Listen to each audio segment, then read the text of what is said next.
মাথাটা যন্ত্রণায় ফেটে যাচ্ছে, হাত পা মুখ সব শক্ত করে দড়ি দিয়ে বাঁধা পদ্মর। এক বিন্দুও নড়াচড়ার ক্ষমতা তার মধ্যে নেই। জড়বস্তুর মতো সে মাটিতে লুটিয়ে পড়ে আছে। হঠাৎই খিলখিল করে একটা হাসির শব্দ শোনা গেল। না, একটা নয়, দুটি কণ্ঠের হাসির শব্দ শোনা গেল। একটি পুরুষ এবং অপরটি মহিলার। পদ্মর চোখে সব ঝাপসা ঠেকছে, সে মুখগুলো ভালো করে দেখতে পারে না। তবে সেই পুরুষ এবং নারী কণ্ঠ যে কাদের সেটা বুঝতে পারে।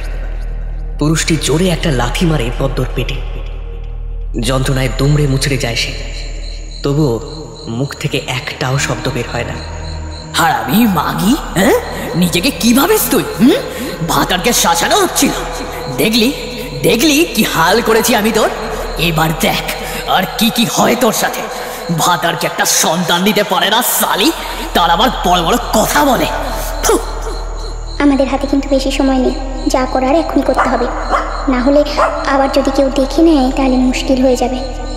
পুরুষটি সাথে নিয়ে আসা ড্রাম থেকে সমস্ত কেরোসিন পদ্মর গায়ে ঢেলে দেয়। তারপর একটা পৈশাচিক হাসি হেসে দেশলাইয়ের একটা কাঠি জ্বালিয়ে ছুঁড়ে দেয় সেটা পদ্মর নিথর শরীরে। মুহূর্তে পদ্মর সারা শরীরকে গ্রাস করে অগ্নি। চোখের সামনে একটা তরতাজা প্রাণকে নৃশংসভাবে খুন করেও বিন্দুমাত্র অপরাধবোধ নেই তাদের চোখে মুখে। তার বদলে ঠোঁটের কোণে রয়েছে কুটিল এক হাসি। অন্ধকারে মোড়া এক শীতের রাতে সেই ঘটনার সাক্ষী রইল কেবল দুটি মানুষ এবং নিকষ আঁধারে ঘেরা সেই গ্রামের আকাশ বাতাস এবং অরণ্য। এরপর আর কি, বহু খোঁজাখুঁজির পরও পাওয়া যায় না পদ্মাকে। বাড়িতে শোকের ছায়া, কিন্তু তারই মাঝে বিষ্ণু রটিয়ে দেয় তার বউ নাকি পর পুরুষের সাথে পালিয়ে গেছে। এই কথা গায়ের সকলে মেনে নিলেও মানতে পারেননি বিষ্ণুর বাবা প্রভাকর বাবু এবং ওনার স্ত্রী। ছেলে বউকে ওরা খুবই স্নেহ করতেন, ওনারা এটা বিশ্বাস করেন। আর যাই হোক, পদ্ম এমন একটা কাজ করার মেয়ে নয়। কেটে যায় একটা বছর, ধীরে ধীরে পদ্মকে সবাই ভুলে যায়। বিষ্ণু তো অনেক আগেই ভুলে গেছে। এখন তাদের পথের কাঁটা সরেছে। এবার টগরকে বিয়ে করে সে সুখে সংসার করবে। একদিন সন্ধ্যের পর গ্রামের সেই পুরনো জঙ্গলের কাছে দেখা করে বিষ্ণু আর টগর। কি হয়েছে এখন আবার ডাকলে কেন? যদি কেউ দেখে ফেলে আমাদের? বিষ্ণু মুচকি হাসে। জান, এদিকে আবার কে আসবে? কেউ নেই এখানে। এসো না, এসো, আবার কাছে এসো, তোমার সাথে আমার কিছু দরকার আছে। সোনা, আসো। টগর তার লোলুপ দৃষ্টি থেকে বুঝতে পারে তার মতলবটা ঠিক কি। কি দরকার শুনি? বিষ্ণু দুই হাতে তাকে জড়িয়ে ধরে কাছে টানে। আচমকা এমন আলিঙ্গন, তার উপর বিষ্ণু চুম্বকের মতো চেপে ধরে তার ঠোঁট জোড়া। কামুক স্বরে বিষ্ণু বলে, সোনা টগর, তুমি কি কিছুই বোঝো না? তুমি কি বুঝতে পারো না আমি কি চাই? আর কতদিন বলো তো তোমায় ছেড়ে আর একা একা থাকবো? তোমার দিদিটা তো কখনোই কোনো সুখ দিতে পারেনি, মাগিটা গেছে শান্তি। কিন্তু সব থেকে বড় কথা, তুমি তো কিছু দিয়েছো, যখন যা চেয়েছি ভরে দিয়েছো। দেখো দেখো, এখন আমাকে ছাড়ো, আর কয়েকদিন পরেই আমরা বিয়ে করে নেব, তখন না হয়। আর একটাও কথা নয়। বিষ্ণু ওকে মৃদু ধাক্কা দিয়ে ফেলে দেয় ঘাসের উপর। তারপর উন্মাদের মতো তাকে চুম্বন করতে শুরু করে। ধীরে ধীরে টগরও ধরা দেয় তার কাছে। তার জীবনের একমাত্র পুরুষ বিষ্ণু। বিষ্ণুর স্পর্শে যেন বুকের মধ্যে ঝড় ওঠে টগরের। তখন তার মধ্যে দিক বিদিক জ্ঞান নেই। এক পর্যায়ে সম্পূর্ণরূপে মিশে যেতে থাকে দুটি শরীর। সৃষ্টির সেই আদিমতম খেলায় মেতে ওঠে দুজনে। কতক্ষণ এমন চলেছে তা তারা জানে না, তবে একসময় ক্লান্ত হয়ে দুজনেই এলিয়ে পড়ে নরম কচি ঘাসের উপর। দুটো ঘামে ভেজা শরীর লিপ্টে থাকে একে অপরের সাথে। টগর কামুক স্বরে বলে, I love you, I love you. Bishnu তার কপালে চুম্বন করে বলে, লাভ ইউ টু টগর, লাভ ইউ টু। শীতটা এবছর যেন একটু বেশি জাঁকিয়ে বসেছে লক্ষ্মীপুর গ্রামে। গ্রামের লোকজন নিত্যদিনের মতো আজ আড্ডায় বসেছে অখিলেশের চায়ের দোকানে। তাদের প্রতিদিনের চর্চিত বিষয়ে সাংসারিক ব্যয়, দেশের হাল, সমাজের অবস্থা ইত্যাদি। এই নিয়ে তাদের মধ্যে তর্ক বিতর্ক চললেও তা বেশি দূর এগোতে পারে না। যতক্ষণ হাতের গরম চা না শেষ হয় কেউ বেঞ্চ ছেড়ে নড়ে না। ইতিমধ্যে দোকানে এসে উপস্থিত হয়েছে গ্রামের মোড়ল শান্তিলাল চাটুর্যে। তাকে দেখে গ্রামের লোকেরা বসার জায়গা করে দেয়। শীতে ঠকঠক করে কাঁপতে কাঁপতে তিনি বলেন, বাবা অখিলেশ, একটা চা দে তো দেখি, সাথে পটল বিস্কুট। অখিলেশ কিছুক্ষণ পর এসে তার হাতে গরম ধোঁয়া ওঠা চা এবং একটা পটল বিস্কুট ধরিয়ে দিয়ে যায়। চায়ের কাপে দু একবার চুমুক দিয়ে যেন একটু মানসিক শান্তি পান তিনি। অখিলেশ, কিছু শুনেছিস নাকি? কি শুনবো কাকা? আরে ওই ব্যাপারটা, গ্রামে নাকি আজকাল এক পিশাচিনীর উপদ্রব হয়েছে। আশেপাশের গ্রামের মানুষজন তো বিকেলের পর আর গ্রাম থেকেই বের হচ্ছে না, ভয়ে সেঁটিয়ে গেছে সব। তা শুনেছি বই কি, তবে সেসব আমার বিশ্বাস নেই। যা চোখে দেখিনি তার উপর বিশ্বাস করে লাভ কি বলো? ভাই, সব কথায় মজা চলে না।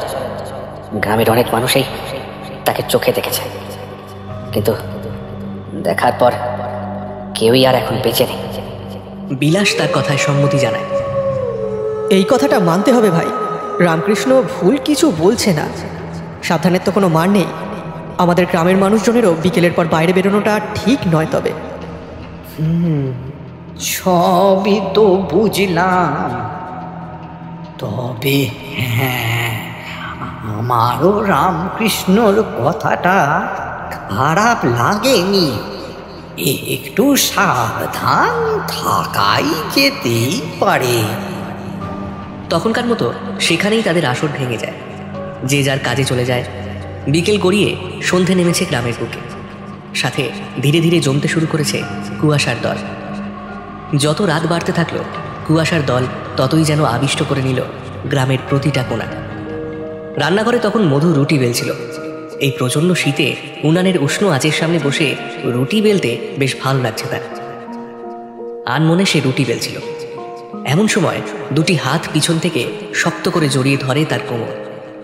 তারপর তার কানের লতিতে একটা চুমু খায় অখিলেশ। স্বামীর এমন সোহাগে কিছুটা লজ্জা পেয়ে যায় মধু।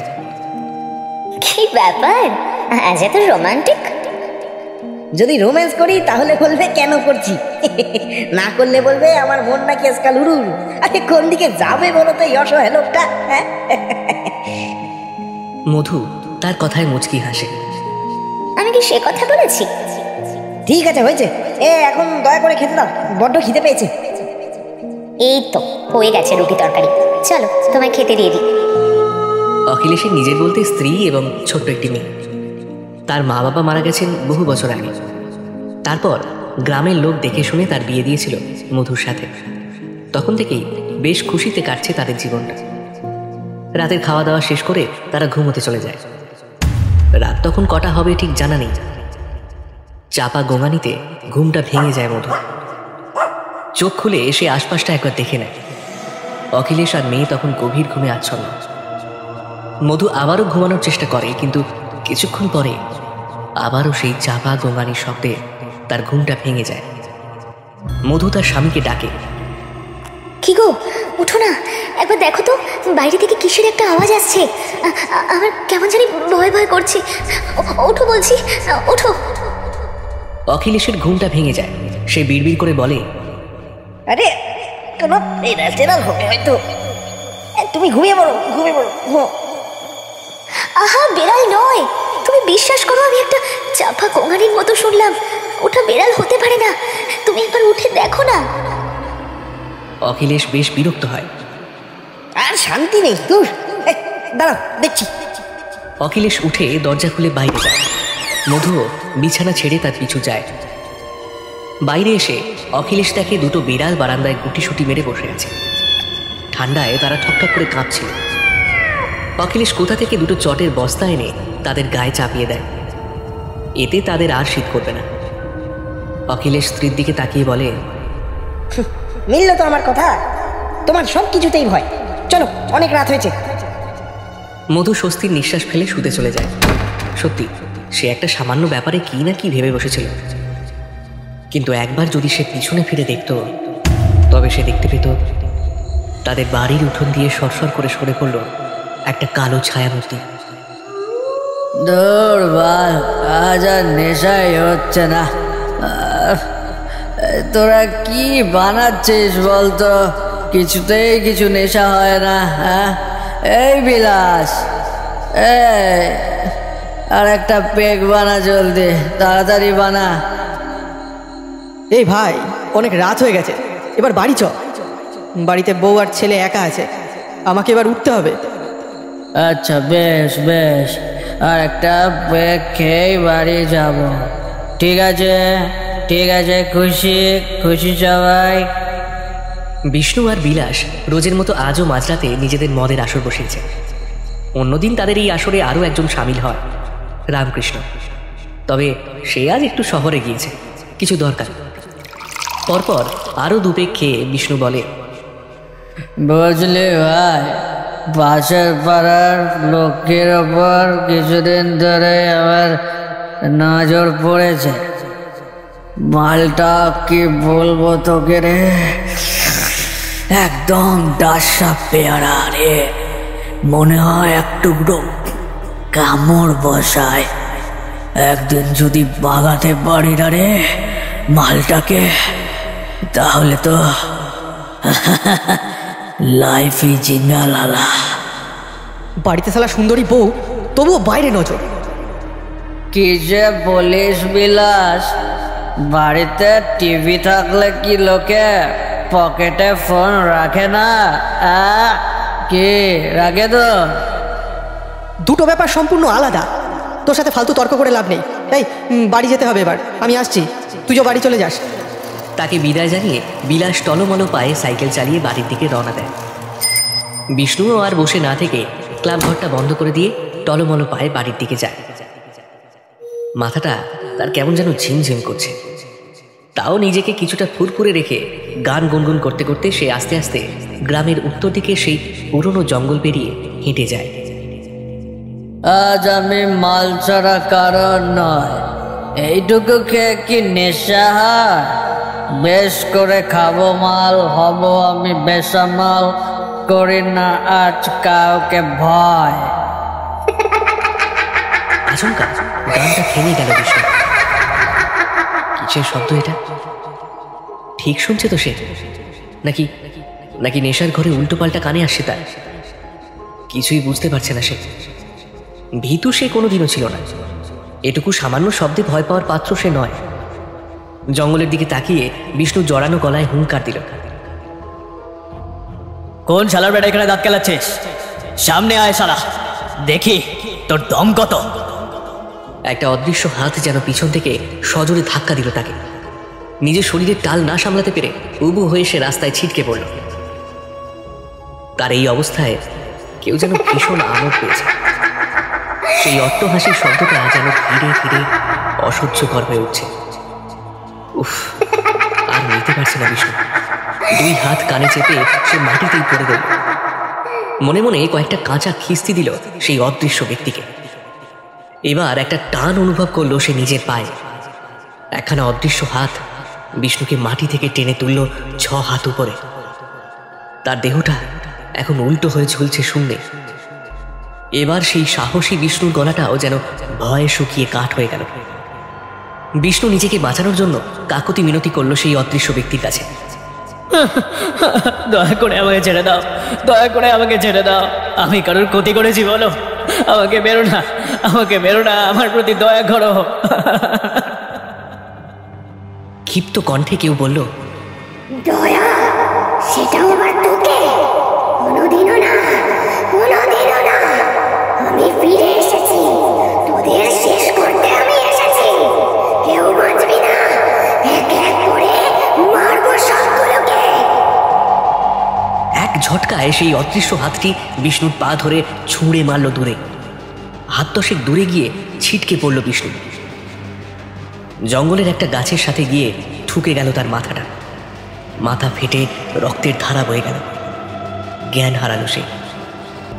ধীরে ধীরে সেই অট্টহাসি মিলিয়ে গেল জঙ্গলের ভিতরে।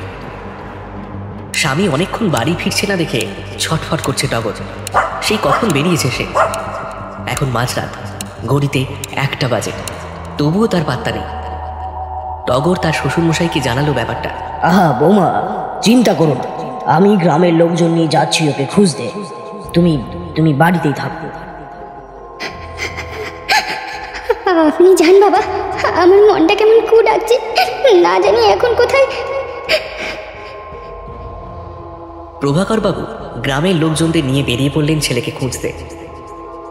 বিলাসের বাড়ি বিষ্ণুর বাড়ির কাছাকাছি। সে এসে প্রভাকর বাবুকে সবটা বলল। বিলাসেরও বেশ চিন্তা হচ্ছে বন্ধুর জন্য। ওদিকে গ্রামের মোড়ল শান্তিলাল বাবুকেও খবর দেওয়া হয়েছে। খবর পেয়ে তিনিও হন্তদন্ত হয়ে ছুটে এসেছেন বিষ্ণুকে খুঁজতে। সারা গ্রাম তন্ন তন্ন করে খুঁজে অবশেষে বিষ্ণুর দেহ উদ্ধার হলো গ্রামের উত্তরের পুরনো জঙ্গলটার কাছে। একটা গাছের গোড়ায় রক্তাক্ত অবস্থায় বিষ্ণু পড়েছিল। গ্রামের সকলেই আঁতকে উঠল বিষ্ণুকে ওই রকম রক্তাক্ত অবস্থায় পড়ে থাকতে দেখে। বিলাসের পিলে চমকে যায় বন্ধুর এমন অবস্থা দেখে। তবুও সে কেমন স্থির চোখে তাকিয়ে আছে বিষ্ণুর দিকে। কিছু একটা হয়তো বিলাসের মস্তিষ্ককে নাড়া দিয়ে গেল মুহূর্তের মধ্যে। প্রভাকর তাকে মৃদু ঠেলা দিয়ে বলল, এই বিলাস, এত এত কি ভাবছিস? হ্যাঁ, বিষ্ণুকে ধর, গিয়ে বাড়ি নিয়ে চো ওকে। হ্যাঁ হ্যাঁ কাকা, চলো, এই তোরা ধর ওকে একটু ভালো করে। গ্রামের লোকজন ধরে চ্যাংদোলা করে বাড়িতে পৌঁছে দেয় বিষ্ণুকে। টগর ঘর থেকে বেরিয়ে স্বামীর এই অবস্থা দেখে একরকম হকচকিয়ে যায়। স্তম্ভিত হয়ে এসে কিছুক্ষণ উঠোনে দাঁড়িয়ে থাকে।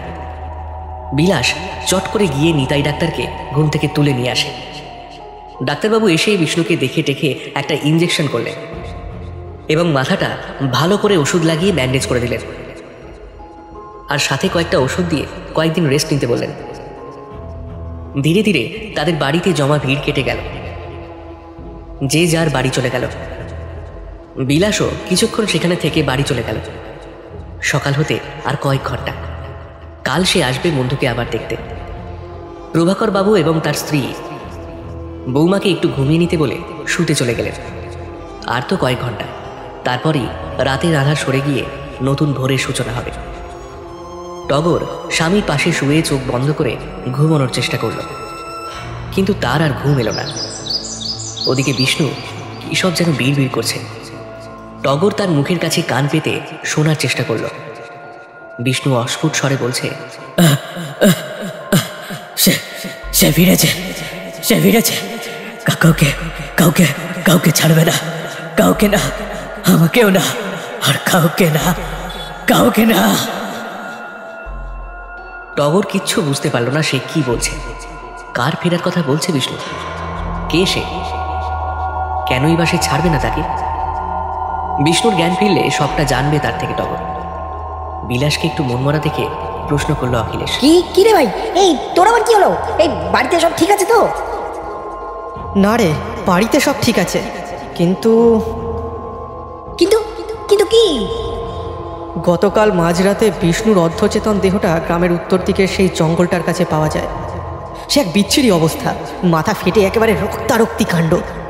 কিন্তু ওর এমনটা হলো কি করে সেটা আমাদের কারোরই জানা নেই। সে কি রে, এ তো আশ্চর্যের বিষয়। আমার মনটা কেন জানি না একটাই কথা বলছে, এই যে গ্রামের লোক পিশাচিনীর কথা বলছে, অনেকে তার আওয়াজও শুনেছে সেই জঙ্গলের ভিতর থেকে। এগুলোর সঙ্গে কি গত রাতের কোনো যোগসূত্র রয়েছে? মানে তুই বলতে চাইছিস একটা পিশাচিনী এসে বিষ্ণুকে মেরে দিয়ে চলে গেছে? না রে ভাই, ব্যাপারটা কিন্তু নিছকই একটা আজগুবি গাঁজাখুরি গল্প বলে উড়িয়ে দেওয়া যায় না। অখিলেশ কিছুক্ষণ নিজের ভাবনার অতলে ডুবেছিল। মোড়লমশাইয়ের ডাকে তার হুঁশ ফিরল। শান্তিলাল বাবু গায়ের শালটা আরো কিছুটা আঁটোসাঁটো ভাবে জড়িয়ে নিয়ে বসলেন। দে বাপ, একটু গরম চা দে তো দেখি। অখিলেশ তড়িগড়ি চা ছেঁকে মাটির ভাঁড়ে ঢেলে ধরিয়ে দিল মোড়লমশাইয়ের হাতে। ধোঁয়া ওঠা গরম চা না খেলে শান্তিলাল বাবুর দিনটাই যেন বৃথা যায়। বিশেষ করে অখিলেশের হাতের চা ছাড়া তিনি দিনটাই শুরু করতে পারেন না। একটা কথা বলতেই হয়, অখিলেশের হাতে জাদু আছে। মোড়ল মশাই কি ভাবছেন? ভাবছি ভাবছি বলছি গত রাতের ওই ঘটনাটা কোনো সাধারণ কিছু নয়।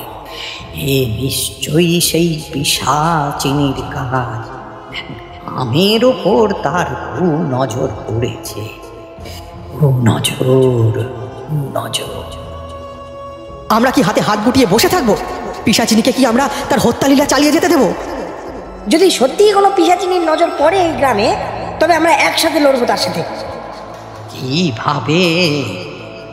এ পিশাচিনী আর আমরা সামান্য মানুষ, লড়বো কিভাবে?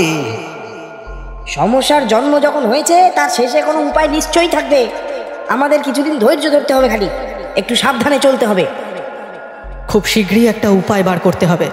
জানি না আবার কার সাথে কি হবে আজ।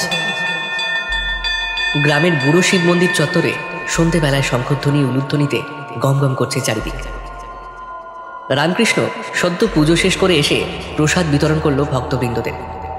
গ্রামের লোকেদের কিছুদিন সাবধানে থাকতে বলে বাড়ি ফিরিয়ে দেয় সে। এখন কিছুদিন আপনারা আর বিকেলের পর বাইরে বেরোবেন না, এটা আমার অনুরোধ আপনাদের কাছে।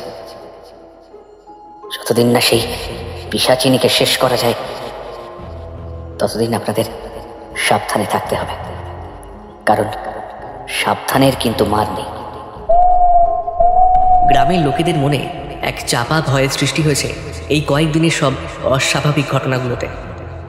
কিন্তু রামকৃষ্ণের সান্ত্বনাতে কিছুটা হলেও স্বস্তি লাভ করেছে তারা। অখিলেশ আর বিলাস আজ সন্ধ্যেতে আড্ডা দিতে এসেছে বন্ধুর সাথে। রামকৃষ্ণ তখন মন্দিরের গর্ভগৃহের সামনে মাদুরে বসে বিশ্রাম করছিল। অখিলেশ আর বিলাসকে দেখে সে প্রশ্ন করে, কি রে, আজ হঠাৎ এখানে? মনে হচ্ছে কোনো বিশেষ ব্যাপার। অখিলেশ আর বিলাস তার পাশে গিয়ে বসে। তাদের মুখে চিন্তার ছাপ স্পষ্ট দেখে রামকৃষ্ণ। কি ব্যাপার, তোদের এমন চিন্তিত দেখাচ্ছে কেন? সমস্যা বড়ই জটিল। এই সমস্যা থেকে এখন স্বয়ং মহাদেবী আমাদের রক্ষা করতে পারেন। তাদের দুজনকে দুটুকরো বাতাসা দেয় রামকৃষ্ণ। কপালে ঠেকিয়ে দুজনে তা খেয়ে নেয়। তুই কিছু সাহায্য কর আমাদের, আমরা জানি তুই একমাত্র ব্যক্তি যে এই সমস্যার সমাধান করতে পারবি। রামকৃষ্ণ মৃদু হেসে বলে, আমি কোনো মায়াবী নই, আমিও তোদের মতোই একজন মানুষ। বাবার সেবায় নিজেকে নিয়োজিত করেছি, কোনো দৈব শক্তি আমার নেই। পিশাচিনীকে যারা যারা দেখেছে তারা আজ আর বেঁচে নেই, কিন্তু বিষ্ণু তাহলে কি করে? ভাববার বিষয়, বিষ্ণুকে সেই পিশাচিনী হাতে পেয়েও কেন ছেড়ে দিল? ওর কি অন্য কোনো উদ্দেশ্য রয়েছে? হতেই পারে সে অন্য কোনো উদ্দেশ্য নিয়ে এসেছে এই গ্রামে। দরজায় বার কয়েক টোকা পড়ে। ঝিমলি ছুটে গিয়ে দরজাটা খুলে দেয়। দরজা খুলতেই আগন্তুক একরকম বিদ্যুৎ বেগে ঘরে ঢুকে দরজাটা বন্ধ করে দেয়। তারপর দুই হাতে ঝিমলির কোমরটাকে চেপে ধরে নিজের কাছে টেনে নেয়। কি ব্যাপার তোর? কোনো পাত্তাই নেই যে, এতদিন পর আসছিস। বিষ্ণু তার ঠোঁটে ঠোঁট ডুবিয়ে কামুক কণ্ঠে বলে, তোর সব প্রশ্নের উত্তর আমি পরে দেব, এখন শুধু তোকে চাই। কথাটা শেষ করে না বিষ্ণু। তার আগেই বিষ্ণু তাকে মৃদু ধাক্কা দিয়ে ফেলে দেয় বিছানায়। চাদরটা খানিকটা কুঁচকে যায়। ঘরে জ্বলতে থাকা হ্যারিকেনের আলোটা কিছুটা কমিয়ে দেয় বিষ্ণু। তারপর ধীরে ধীরে এক নেশার ঘরে এগিয়ে যায় ঝিমলির দিকে। ঝিমলিও এতদিনের জমিয়ে রাখা বাসনাগুলোকে আজ উগরে দিতে চায়। সে দুই হাতে বিষ্ণুকে নিজের কাছে টেনে নেয়। বিষ্ণু বহুদিন ধরে আজকের দিনটার অপেক্ষায় ছিল। আজ ঝিমলিকে সে নিজের এত কাছে পেয়েছে। নিজের মনের গোপন কামনাগুলোকে আজ সে বাস্তবে রূপান্তরিত করবে। ঝিমলির সুন্দর পাপড়ির মতো ঠোঁটের দিকে চুম্বকের মতো আকৃষ্ট হয় বিষ্ণুর ঠোঁট যুগল। সে নিজের ঠোঁট মিশিয়ে দিয়ে শুষে নিতে থাকে ঝিমলির ঠোঁটের মিষ্টিত্বকে। আস্তে আস্তে ঝিমলির অঙ্গ প্রত্যঙ্গ জুড়ে খেলা করতে শুরু করে বিষ্ণু। বিষ্ণুর এরূপ পাগলামি চোখ বন্ধ করে উপভোগ করে ঝিমলি। গলা, বুক, পা প্রতিটা স্থানে বিষ্ণুর ঠোঁট বিচরণ করে। ঝিমলির শরীরটা শিরশিরিয়ে ওঠে। দুই হাতে খামচে ধরে সে বিছানার চাদরটিকে। দুটি শরীরের মধ্যে একটি সুতোর অস্তিত্ব নেই এখন। সৃষ্টির প্রাচীন খেলায় ডুবে গিয়েছে তারা দুজন। বেশ খানিকটা সময় অতিক্রান্ত হওয়ার পর ধীরে ধীরে শিথিল হয়ে যায় দুটো শরীর। ঝিমলিকে নিজের বুকে টেনে নেয় বিষ্ণু। একটি চাদরে মোড়ানো রয়েছে দুটি ঘরমাক্ত শরীর। ঝিমলির কপালে আলতো করে চুম্বন করে বিষ্ণু। তোকে অনেকটা ভালোবাসি ঝিমলি, তোকে অনেকটা ভালোবাসি রে। আমিও তোকে অনেক ভালোবাসি রে। একটা কথা তোকে অনেক দিন ধরে বলবো ভাবছি, কিন্তু বলতে পারছি না। চল না, চল না আমরা দূরে কোথাও পালিয়ে যাই, সংসার বাঁধি। পারবি না? কি রে বল না, পারবি না? নাকি আর 5 জনের মতো তুই ওই ঝিমলিকে বিশ্বাস চোখে দেখিস? বিষ্ণুর মুখে বিষাদের ছায়া ঘুরে আসে। আমি তোকে অনেকটা ভালোবাসি ঝিমলি, তুই এমনটা কি করে ভাবতে পারিস রে? তোর অতীত কি সেটা নিয়ে আমি কখনোই ভাবিনি। আমি তোর বর্তমানটাকে ভালোবাসি ঝিমলি, তোকে নিয়ে আমি সংসার করতে চাই, ব্যাস এতটুকুই। তোর কি এরপরেও আমাকে সন্দেহ হয় রে? বল কি রে, বল না। কিন্তু তোর বউকে কিছু একটা ঠিক আমি ম্যানেজ করিয়ে নেব, তুই কিছু এত ভাবিস না। অনেক রাত হলো, তুই থাক বুঝলি, আমি কাল আবার আসবো, কেমন? বিষ্ণু তড়িঘড়ি জামা প্যান্ট পরে চলে যায়। ঝিমলি এক মনে চোখ বুজে শুয়ে থাকে। বড্ড শীত পড়ছে দিন 2 ধরে, হাড় কাঁপানো শীত যাকে বলে। টগর আর বিষ্ণু দিব্যি খেয়ে দিয়ে কাঁথা মুড়ি দিয়ে ঘুমাচ্ছিল। হঠাৎ একটা অদ্ভুত শব্দে ঘুমটা ভেঙে গেল টগরের। চোখ জোড়া কচলে সে দেখল পাশে বিষ্ণু নাক ডাকছে। আবারও সেই শব্দটা হলো নূপুরের শব্দ। হ্যাঁ, নূপুরের ছমছম শব্দ। এক মাতাল করা সুর তুলছে সেই নূপুরের শব্দটা। কিন্তু এর উৎস কি? টগর গায়ে চাদর জড়িয়ে বিছানা থেকে নেমে দরজাটা খুলে বাইরে দেখল। দরজা খুলে সে দেখল উঠোনের দিক থেকে আওয়াজটা আসছে। এমন নিঝুম শীতের রাতে কে নূপুর পরে হাঁটছে? নূপুরের এমন মোহিত করা শব্দে গায়ের লোম খাড়া হয়ে গেল টগরের। শীতল এক স্রোত তার পিঠ বেয়ে নিচে নেমে গেল। টগর একটা হ্যারিকেন নিয়ে উঠোনের দিকে গেল। সে যতই এগোচ্ছে আওয়াজটাও যেন ততই সরে সরে যাচ্ছে। টগর না জানি কোন সে এক অচেনা হাতছানির দিকে এগিয়ে যাচ্ছে। কিছুক্ষণ তেমনই হাঁটতে হাঁটতে একসময় থেমে দাঁড়ালো সে। এদিক ওদিক চেয়ে দেখল গ্রামের পশ্চিমের পুরনো সেই জঙ্গলের কাছে সে এসে পড়েছে। এ কি, আমি কিভাবে এখানে এসে পড়লাম? আর ওই নূপুরের শব্দ, ওটা কই তো আর শুনতে পাচ্ছি না। টগরের বুকটা ছ্যাঁত করে কেঁপে উঠল। এই কার হাসির শব্দ? কোনো মানুষের হাসির শব্দ কি কখনো এতটা বিভৎস হয়? প্রশ্নগুলো ঘুরছিল তার মাথায়। ঠিক তখনই দূরের একটা আম গাছের পিছন থেকে একটা কালো অবয়ব বেরিয়ে এলো। টগর হ্যারিকেনটা আরো উঁচু করে ধরল সেটাকে দেখার জন্য, কিন্তু সে যা দেখল তাতে তার রক্ত জল হয়ে গেল। হাত থেকে ধপ করে হ্যারিকেনটা পড়ে গেল। তবু আধো আলো অন্ধকারে এক অবয়বকে সে স্পষ্ট দেখতে পেল। বুকে ভর দিয়ে সে আসছে টগরের দিকেই। টগর তখনও স্থির হয়ে সেই স্থানে দাঁড়িয়ে ঠকঠক করে কাঁপছে। সেই কালো অবয়বটি ধীরে ধীরে একটি নারী দেহে রূপান্তরিত হল, যার সর্বাঙ্গ আগুনে ঝলসে গেছে। জায়গায় জায়গায় রক্ত মাংস গলে গলে পড়ছে। পৈশাচিক অট্টহাসি হেসে সে ঠিক টগরের মুখোমুখি দাঁড়ালো। নিজের 2 হাত দিয়ে চেপে ধরল টগরের গলা। নিঃশ্বাস বন্ধ হয়ে আসছে তার। নিজেকে মুক্ত করতে সে চাইছে, কিন্তু সেই পৈশাচিক বলের কাছে হেরে যাচ্ছে বারবার। কে তুমি? আমাকে আমাকে ছেড়ে দাও, ছেড়ে দাও আমাকে।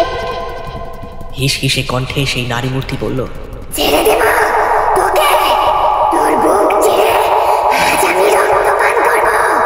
তোর জন্য, শুধু তোর জন্য আমার সংসার ভেঙেছে।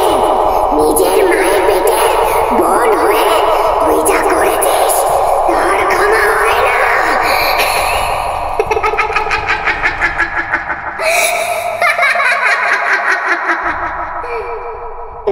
তুই দিদি, তুই আমাকে ক্ষমা করে দে দিদি, আমার ভুল হয়ে গেছে, দয়া করে ছেড়ে দে আমাকে, আমাকে ছেড়ে দে, আমি তোর ছোট বোন দিদি, ছেড়ে দে আমাকে, আমাকে ছেড়ে দে। পৈশাচিক হাসিতে সে ফেটে পড়ে, টগরের মুন্ডুটাকে এক টানে ছিঁড়ে নেয়, ঠিক যেমন কোনো গাছের ডাল থেকে ফল ছেঁড়ার মতো। হিমকি দিয়ে রক্ত এসে ভিজিয়ে দেয় সেই নারী লোকের মুখ। লকলকে জিভে সেই রক্তটা চেটে নেয়, তারপর ধীরে ধীরে খুবলে খেতে থাকে টগরের দেহটাকে। নিঝুম সেই রাতে ঘন কুয়াশার আড়ালে যে তখন কি এক বীভৎস ঘটনা ঘটে গেল তা কেউ জানতেও পারল না। এই ঘটনার পর কেটে গেল সপ্তাহখানেক। এরই মধ্যে আরো জনাচারেক লোক পড়েছিল সেই পিশাচিনীর খপ্পরে। গ্রামের লোক ভয়ে সেদিয়ে গেছে বাড়িতে। গ্রামের বাতাসে এখন কেবল মৃত্যুর উল্লাস শোনা যায়। রামকৃষ্ণ আজ সন্ধে পুজো শেষ করে বেরিয়েছে এক বিশেষ কাজে। সাথে নিয়েছে বিলাস আর অখিলেশকে। গরুর গাড়িতে ছাউনির নিচে বসে তারা কোথায় যেন যাচ্ছে। রামকৃষ্ণ গাড়ি চালাচ্ছিল এক মনে। বিলাস আর ধৈর্য ধরতে না পেরে জিজ্ঞেস করে বসলো কথাটা। আমরা কোথায় যাচ্ছি একটু খুলে বল আমাদের। আর কয়েক মুহূর্ত পর নিজেই সবটা দেখতে পাবে। অখিলেশ বিলাসের কানে কানে বলল, কি বেশি ঘাটিয়ে লাভ নেই, যা হচ্ছে চুপচাপ দেখে যা। এভাবে মাইল দুয়েক যাওয়ার পর একটা শ্মশানের কাছে গিয়ে গাড়ি থামায় রামকৃষ্ণ। তিনজনে গাড়ি থেকে নামে।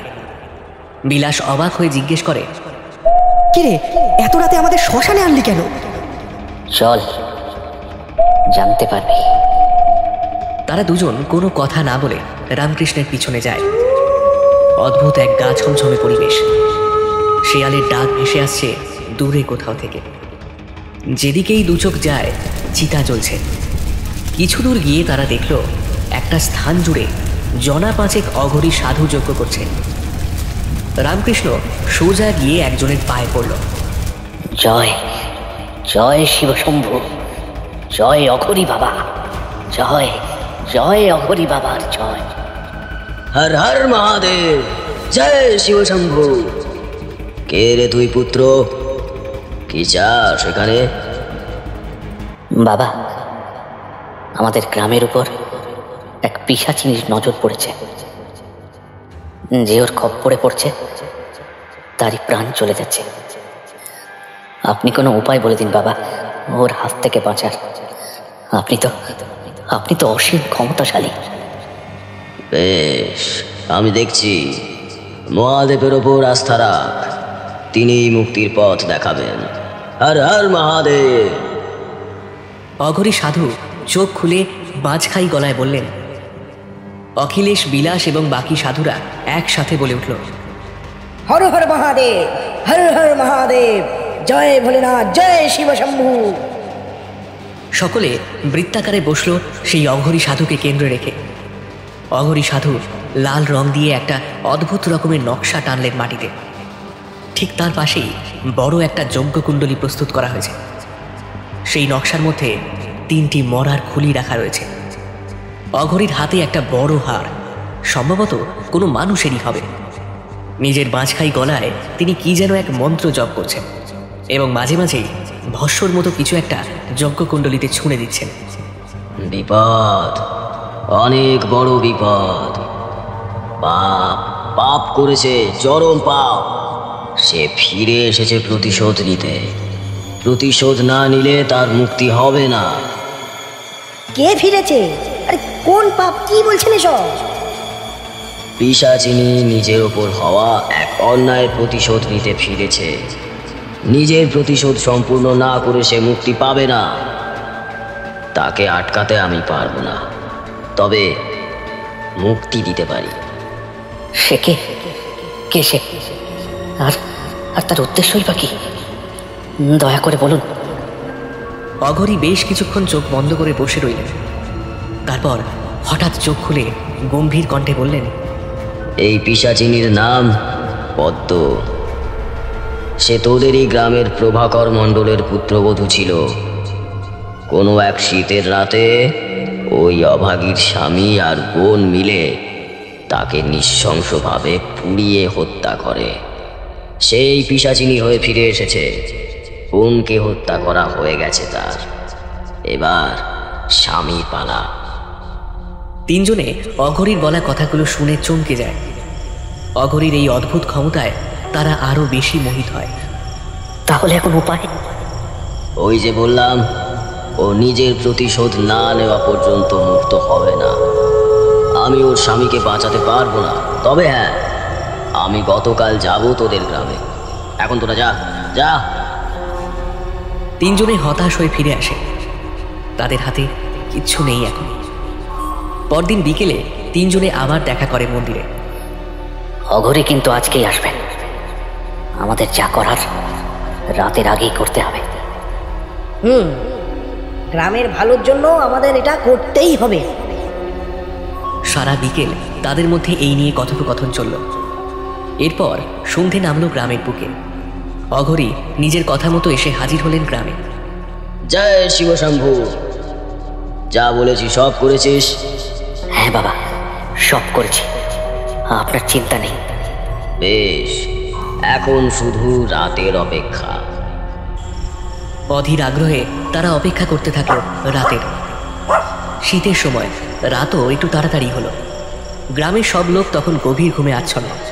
গ্রামের সেই পুরনো জঙ্গলের কাছে এসে উপস্থিত হয় সকলে। অঘরীর কথা মতো অখিলেশ আর বিলাস গিয়ে ধরে এনেছে বিষ্ণুকে। মোটা একটা দড়ি দিয়ে বিষ্ণুকে বেঁধে রাখা হয়েছে আম গাছের সাথে। বিষ্ণু আর্তনাদ করছে। শুয়োরের বাচ্চা তোরা, আমার বন্ধু না শত্রু রে? হ্যাঁ, ঘরের শত্রু বিভীষণ এক একটা। অখিলেশ তাকে সজোরে একটা থাপ্পড় মারে। তুই যেটা করছিস তার কোনো ক্ষমা হয় না। একটা নিষ্পাপ মেয়েকে তোরা খুন করেছিস। হ্যাঁ, একবারও তোদের হাত কাঁপেনি জানোয়ার? বেশ করেছি, মেরেছি। কি দিতে পেরেছে ওই মাগিটা আমাকে? হ্যাঁ, কোনো সুখ দিতে পেরেছিল? শুধুমাত্র একটা বাচ্চা চেয়েছিলাম, সেটাও তো দেওয়ার মুরত নেই সালি। তাই বলে তুই খুন করবি? তুই মানুষ নাকি পশু? বিষ্ণু হাসতে থাকে পাগলের মতো। ওদিকে অঘরী এক মনে ডেকে চলেছে সেই পিশাচিনীকে। আয় আয়, তুই আয়, নিজের প্রতিশোধ মিটিয়ে এই গ্রামকে ছেড়ে দে। মুক্তি দে, মুক্তি দে। তার কথা শেষ হওয়ার আগেই একটা ধুলোর ঝড় ওঠে। ঝড়ের মধ্যে থেকে একটা অবয়ব বেরিয়ে আসে। ধুলোর ঝড়টা মিলিয়ে যেতেই সকলে লক্ষ্য করে তাদের মাঝে দাঁড়িয়ে রয়েছে এক কঙ্কাল দেহী। খিলখিল করে হাসছে সে। শিকারকে আজ হাতের কাছে পেয়ে জিভ গড়িয়ে জল পড়ছে তার। অখিলেশ এবং বিলাস দুপা পিছিয়ে যায় অঘরীর দিকে। কঙ্কাল দেহী ধীরে ধীরে এগিয়ে যায় বিষ্ণুর দিকে। বিষ্ণুর সামনে গিয়ে তার চুলের মুঠি ধরে হিস হিসে কণ্ঠে বলে, আজ কে বাঁচাবে তোকে? কে বাঁচাবে? মৃত্যুর দূত আজ তোর সামনে দাঁড়িয়ে। সেদিন আমি ঠিক যতটা যন্ত্রণা পেয়েছিলাম, আজ তুই তার থেকেও বেশি ফেরত পাবি। পিশাচিনী কিছু করতে যাবে তার পূর্বেই প্রভাকর বাবু সেখানে এসে উপস্থিত হন। ছেলের জন্য প্রাণ ভিক্ষা চান তিনি। বৌমা, বৌমা, তুমি ওকে ছেড়ে দাও বৌমা। আমার ছেলেটাকে, এই একমাত্র ছেলের কিছু হলে আমাদের কি হবে? তুমি ওকে ক্ষমা করে দাও বৌমা, ক্ষমা করে দাও। আমাদের মুখের দিকে তাকিয়ে ওকে ক্ষমা করে দাও বৌমা। তোমার মনে নেই যখন তুমি নতুন বউ হয়ে আমাদের বাড়ি এসেছিলে, সেদিন আমাদের তুমি কথা দিয়েছিলে এই সংসার তুমি প্রাণ দিয়ে আগলে রাখবে। তাহলে আজ আমার মুখের দিকে তাকিয়ে অন্তত ওকে ছেড়ে দাও বৌমা, ওকে ছেড়ে দাও। পাপ যে করে আর যে সহ্য করে, দুজনেই সমান অপরাধী। নিজের প্রাণ বাঁচাতে চাইলে সরে যান। সরে যান ওখান থেকে, না হলে ও আপনাকেও শেষ করে দেবে। দয়া করো, দয়া করো, দয়া করো। পিশাচিনী এক ঝটকায় প্রভাকর বাবুকে দূরে ফেলে দেয়। তারপর নিজের ধারালো মুখ দিয়ে ফালা করে দেয় বিষ্ণুর সর্বাঙ্গ। তৃপ্তির সাথে ছিঁড়ে ছিঁড়ে খেতে থাকে বিষ্ণুর তাজা মাংস। উফ, কি বিভৎস সেই দৃশ্য! পিশাচিনীর তৃপ্তি ভরা হাসি আর বিষ্ণুর বুক ফাটা আর্তচিৎকার মিলে মিশে এক হয়ে যায়। চোখের নিমেষে সব শেষ। পিশাচিনী চেটে পুটে খেয়ে ফেলে বিষ্ণুকে, এক টুকরো হাড়ও অবশিষ্ট নেই। এসব দেখে প্রভাকর বাবু জ্ঞান হারান। পিশাচিনীর প্রতিশোধ আজ পূর্ণ। সে নিজের সাথে হওয়া অন্যায়ের শাস্তি দিয়েছে তাদের। এবার তার মুক্তি। হর হর মহাদেব। যা মা, যা, তুই আজ থেকে মুক্ত। যা, তুই যা। তারা লক্ষ্য করল পিশাচিনীর গাল বেয়ে এক ফোঁটা জল মাটিতে গড়িয়ে পড়ল। ধীরে ধীরে কুয়াশা সরিয়ে সে মিলিয়ে গেল বাতাসের সাথে। তখন শুধু হর হর মহাদেব রব শোনা গেল। হর হর মহাদেব, হর হর মহাদেব, জয় ভোলেনাথ, জয় শিব শম্ভু। এতক্ষণ আপনারা শুনছিলেন লেখক শুভদীপ হালদারের কলমে কামভোগ। গল্প পাঠে এবং গল্পের সূত্রধর আমি দেবাঞ্জন। অন্যান্য চরিত্রে অ্যারি, প্রত্যুষা, দেবজিৎ, মধুরা, অতনু, কৌশিক, দেবাশিস, দুর্বা, প্রত্যুষা, প্রিয়াংশু, স্নেহা। গল্পটা শুনে আপনাদের কেমন লাগলো তা অবশ্যই জানাতে ভুলবেন না। কমেন্টে আপনাদের মতামত আর পরামর্শ লিখে জানান। যদি গল্পটা ভালো লেগে থাকে তাহলে লাইক দিন, বন্ধুদের সঙ্গে শেয়ার করুন, আর আমাদের চ্যানেলটি সাবস্ক্রাইব করতে ভুলবেন না। নতুন গল্পের আপডেট পেতে বেল আইকনটাও ক্লিক করে রাখুন। আপনাদের ভালোবাসাই আমাদের অনুপ্রেরণা। আবারও দেখা হবে আরও এক নতুন রোমাঞ্চকর গল্প নিয়ে। সবাই ভালো থাকুন, সুস্থ থাকুন। ধন্যবাদ।